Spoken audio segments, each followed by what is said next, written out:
Well, I think we're running out of days of the week that can be black, actually. Certainly the turmoil that you are seeing today in markets, a continuation of market falls that we saw last week, is of systemic importance. You know, it's very clear that the Chinese authorities have not been able to successfully rebalance their economy.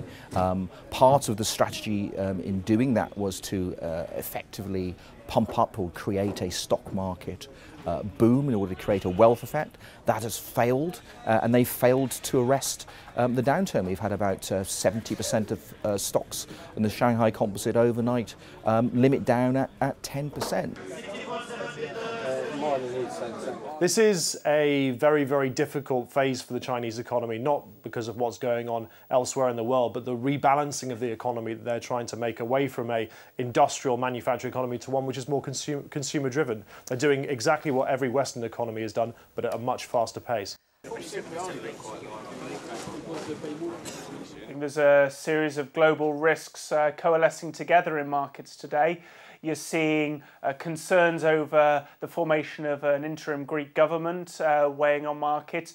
Clearly, the commodity story and the potential for further falls in the price of oil and the disruptive impact that is having on some indebted countries is clearly playing also on markets. And put that together with a slowdown in activity in China, you've got an almost perfect storm of geopolitical events. But you have to weigh that up against the impact that falling commodity prices, particularly energy, will have on the developed economy, where actually that is passed on to consumers and into their pockets. So actually the medium-term prognosis for a lot of consumers, for investors, for firms, is actually fairly good.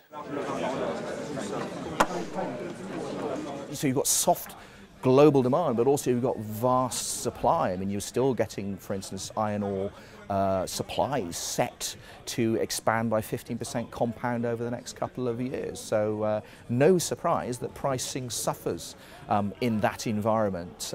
So yeah, you'd say if global growth, particularly emerging markets, sneezes, then commodities catches a very, very bad cold indeed. And it'd be quite interesting to see whether the industry survives without significant restructuring within the next 2 years.